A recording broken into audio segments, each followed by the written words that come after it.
Now I'll introduce you a little bit to the image project. So the focus of the project is the same focus as the title of this conference. We're looking at how we can address the employment gap that autistic students face after graduating. And why is this worthwhile to look at? So in the first place, what we've found is that probably over the last 10 years or so, the number of autistic students going into university has risen steadily over the years.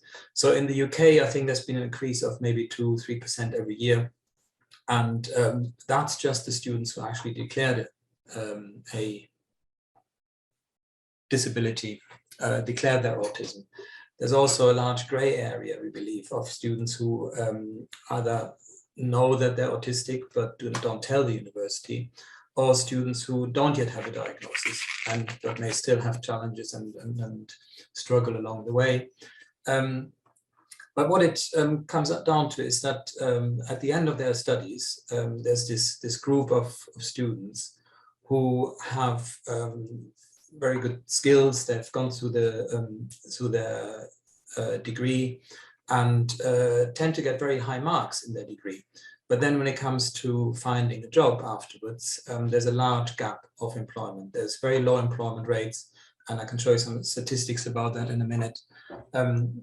So this is something that is worth looking at, and the Image Project has done exactly that. So we've done a lot of studies and research and looked at what the factors are and how this can be addressed. And one of the things that we anticipate at the beginning is that there's support at the university through the career service and perhaps also through disability services that could be improved.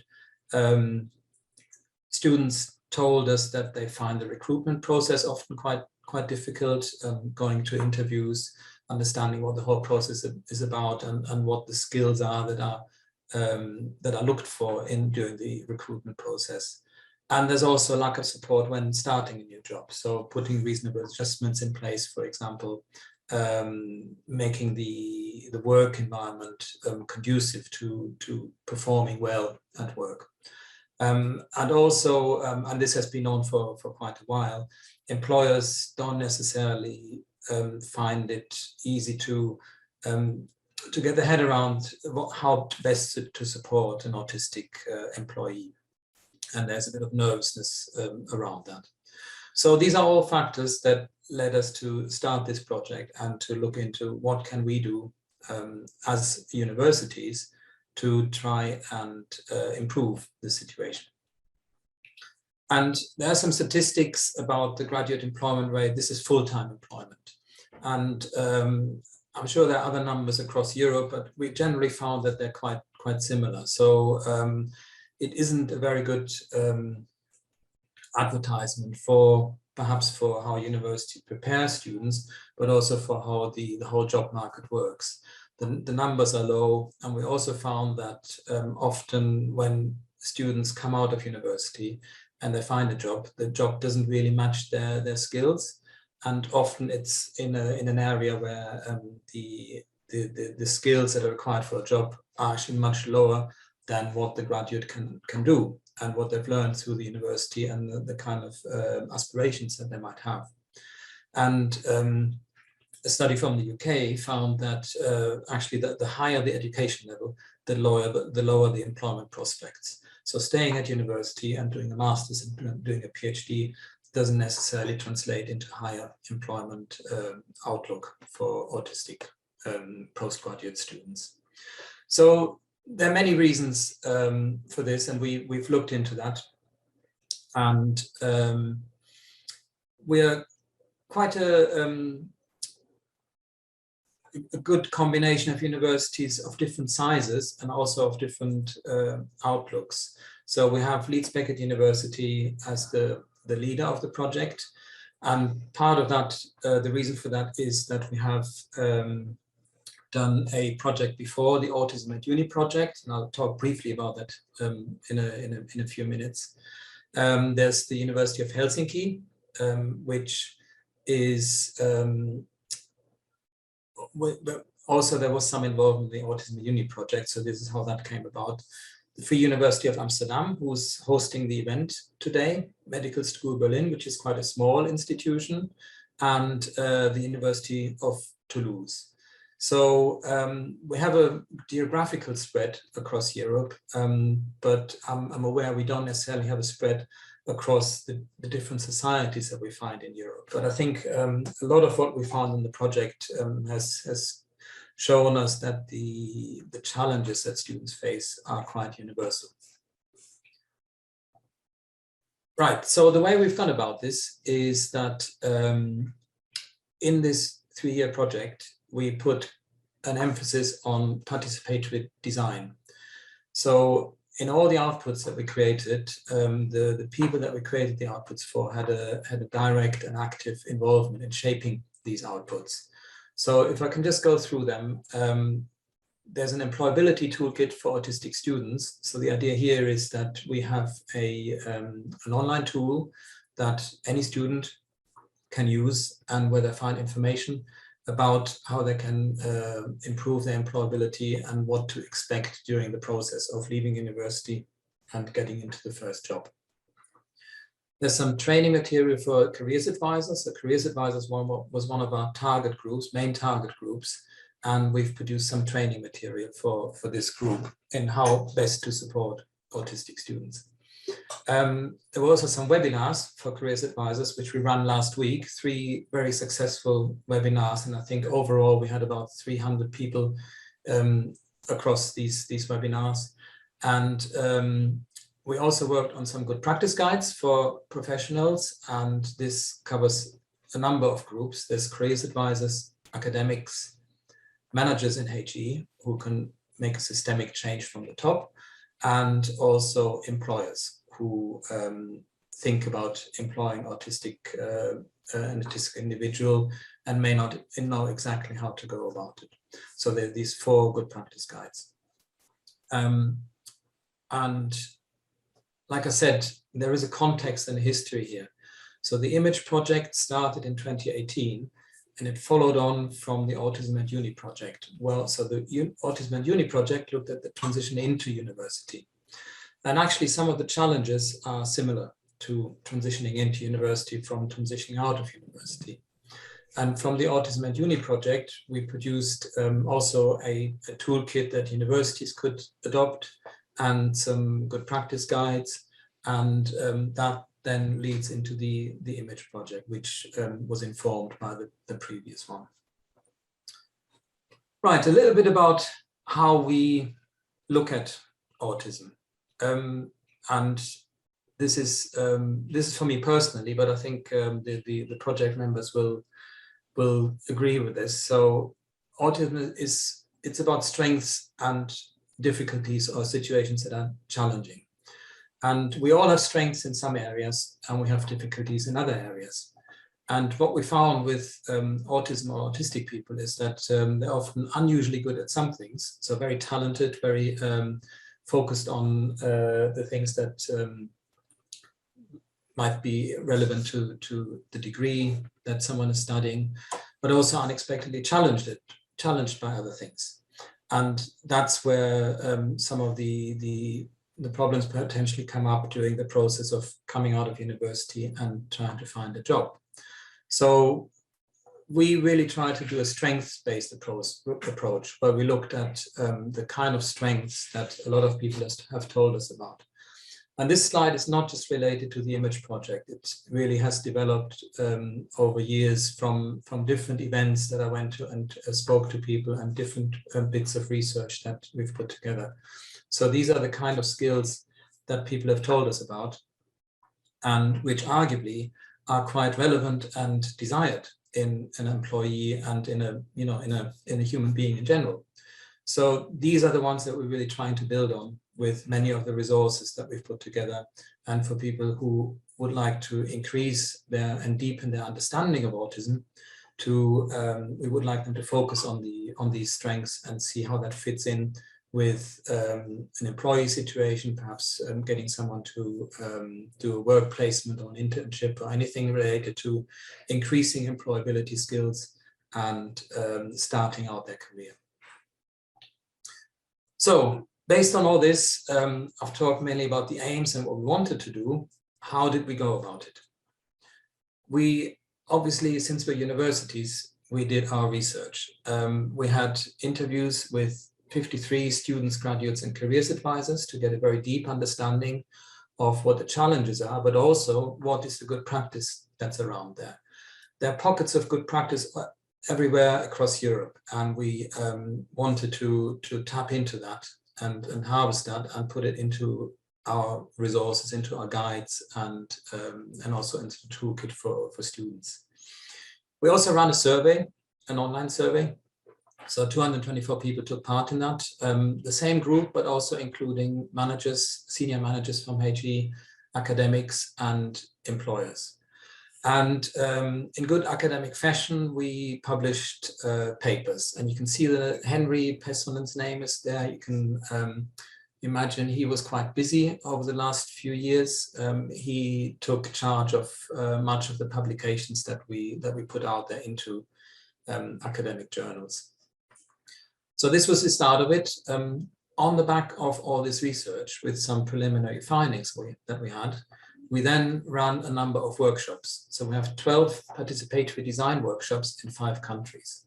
And the purpose of these workshops was to design the outputs that we wanted with the people who would be the target group for these outputs. So we got together careers advisors, employers, managers, autistic people, and we talked through our ideas, and we asked them for their ideas, and there were some exercises in there where they could create some early prototypes of some of the outputs that we wanted to do, or some deeper investigation in why people think in a certain way, and what are the challenges, whether perceived or actual, that they have in perhaps making a change in their own practice. And we put all of this together, and it fed into the outputs that I will show you in a minute. So what did we find?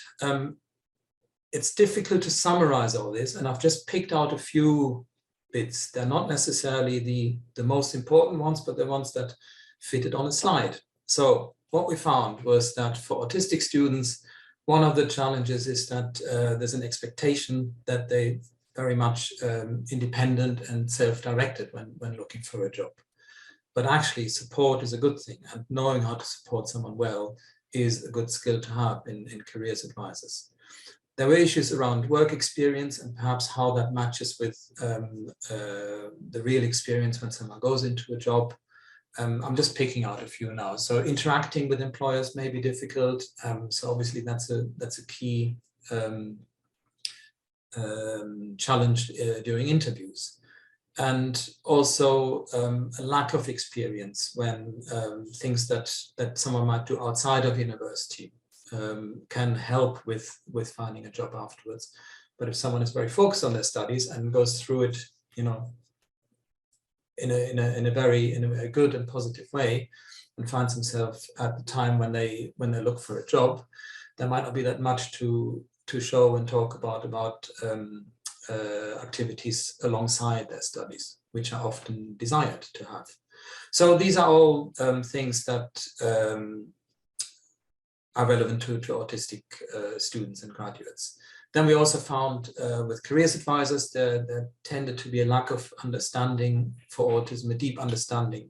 There was great awareness of autism, but not so much of an understanding of how a student can actually be best supported. There are, of course, systemic issues. There are, issues of how much time can someone spend, how many resources does someone have, and also perhaps something that came out repeatedly was that the material that careers advisors use is often quite generic, because they have a lot of different students to serve, and often the material is trying to please all of them rather than looking at specific groups. During recruitment, the interview stands out as one of the stumbling blocks to getting a job. And there's something about chemistry in an interview rather than looking at how suitable someone actually is for a particular job. There's the issue of disclosing one's autism or trying to perhaps mask the characteristics. And so we've come up with some guidelines for that. And then finally, in the workplace itself, it may be something about the work environment, the office environment, the transition into a new job, meeting new people, getting into a new routine, getting to commuting to a job that can be challenging. And also the idea that if reasonable adjustments are put into place, that there might be a feeling that other people, colleagues feel that that doesn't seem to be fair, that someone gets certain arrangements while other people don't. So these are the kind of challenges that came up, and many more. Now, moving on to the outputs, what we've actually created, I've briefly introduced them earlier. One thing to say is that because this is a European project, all these outputs were produced in 5 different languages. And one thing I found from the Autism at Uni project in the past was that when the project had finished, I was approached by people who would have liked to translate it into additional languages. And we made that happen in the past. So if there's anyone here who would like to explore whether some of these outputs that I present can be translated into their language and therefore widening the impact and the spread, I'd be very grateful if you got in touch, and I'll do my best to make that happen. Right, so the first output is the Toolkit for students and graduates. And this is an online tool. It will be available in these 5 languages, and it's divided into a number of different sections. So the first one is information and advice. There are a lot of how-to articles, how to deal with situations that you might come across when you get into the stage of the degree where you look for a job, or maybe look for an internship or a work placement. How to ask an employer for reasonable adjustments, for example. Another area is graduate stories. So we have a number of case studies in the toolkit where we show what other students have done before and where their degree led them, what challenges they might have encountered and how they've overcome them. And the third section is what we call a profile builder, where someone who uses Toolkit can complete a number of activities and tick or write a few things about themselves that gets stored in the Toolkit. And then there's another part of it where they can draw from this information and create some templates. So this might be a summary of where they are in their current career journey that they just extract from the toolkit for themselves, or it might be the template of a letter or an email that they send to employers where they list the number of reasonable adjustments that they think might be the most effective for them, so that they don't start from zero and leave it to the employer to figure that out, but they come there and advocate for themselves more effectively. The second tool that we've created is a set of training materials for careers advisors. So this is in the format of a presentation with videos included, and there's a script for a trainer to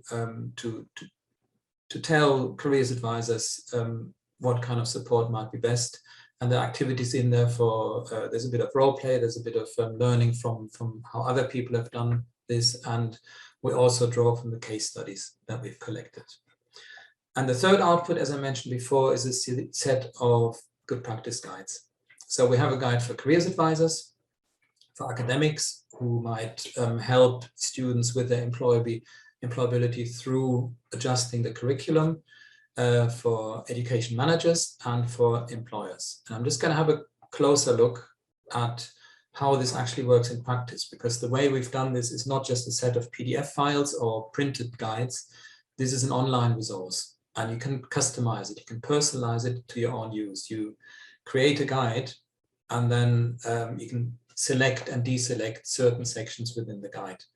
And one very important aspect is also that you can add your own information to it. So if you want to, for example, as a student, you want to go and see a careers advisor, you can generate this guide and put a section in about your own context, your own personal information. And that will become part of the guide, which you can then hand over to the careers advisor.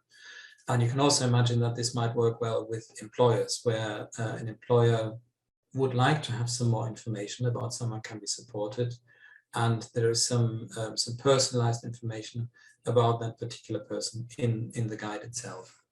So this is an online resource that will be published by the end of the year.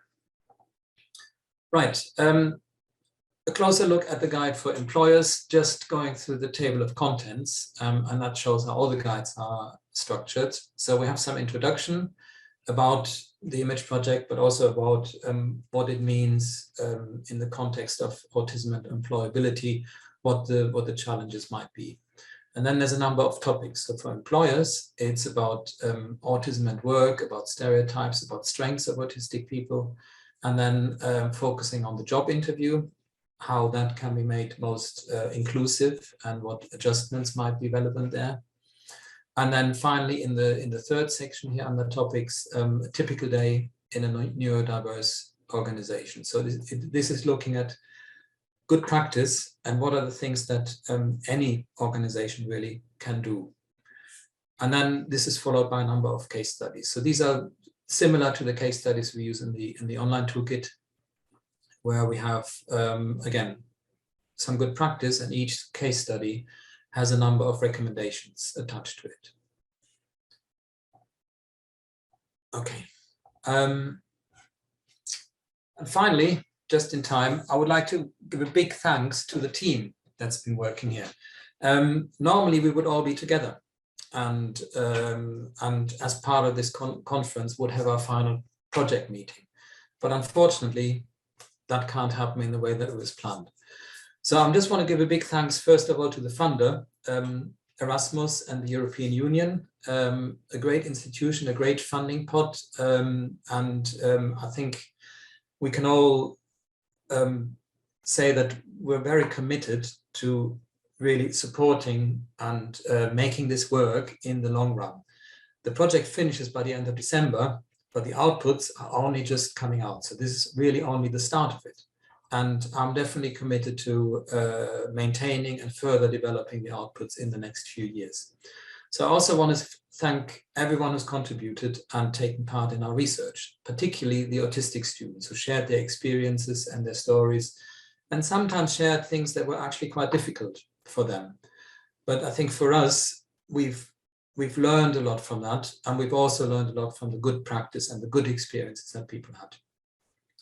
The Amsterdam team who organized this conference, particularly Moan, who's been working very hard and late hours, and I know there's been other things, other pressures from her studies. So you've done a brilliant job, and we're all here, and everything is fine. Mitzi, who's running who's the principal investigator for Amsterdam, and also Elena. I don't know if Elena is here. So thank you very much for everything you've done for the project. And then also Daniela and Alex, who I think are not involved anymore, but they've done their good bits in the past. The Toulouse team, Bertrand, of course, who is leading it all, but also a very big thank you for Marilou, who I think put a really good creative spin on the project and was instrumental in designing the participatory design workshops. Sylvain, who's worked tirelessly on the online system that allows people to personalize the guides. It wasn't something I envisaged when I started the project, but Bertrand was very passionate about this, and Marilou also got on board. So I'm very glad that we went down this route and didn't just go for boring old PDF files or printed guides. In Helsinki, Henry, thank you very much for all your energy and persistence in getting these publications out. It's really, I think it's remarkable that we've published all these papers while we were doing the project. Yeah, normally these things happen more after the project. Minya and Pina, who've been very, very good in driving the project and checking anything that needs checking or translating or anything like that. Brilliant, and Yuso also. Timo from Berlin, thank you very much for your inputs and also for bringing Auticon on board for the project. And then Mona and Benny for all the work with translating and putting things in place. And Sarah, who's not on the project anymore, but who was right at the beginning. And then finally, the team in Leeds, Rachel, who's doing a PhD on a subject that's very relevant to this project. So thank you very much for always being there and helping out wherever you can. Claire, who's actually not officially involved in the project anymore, but we just can't get rid of her because she wants to be involved in all sorts of things. So thank you very much, Claire, for all your commitment. And I should perhaps say thank you to your manager as well for letting you do it. Yeah. Roz and Lisa, who I don't think are here today, but who've been very helpful at the early stages of the project and shaping it all. And then Lucy and Louise, who look after the finances, without which we couldn't do anything. So thank you very much, everyone. Right, so I'll hand over back to Mitzi now, and we're going to get the first two talks, and we're only 3 minutes over time, so that's quite okay. So thank you very much for everyone. This is a bit of a a bit emotional because it is the end of the project in a way, the official end. We're still working on the outputs, but this is when we're all together, and so yeah, I do hope I can work with many of you again in the future.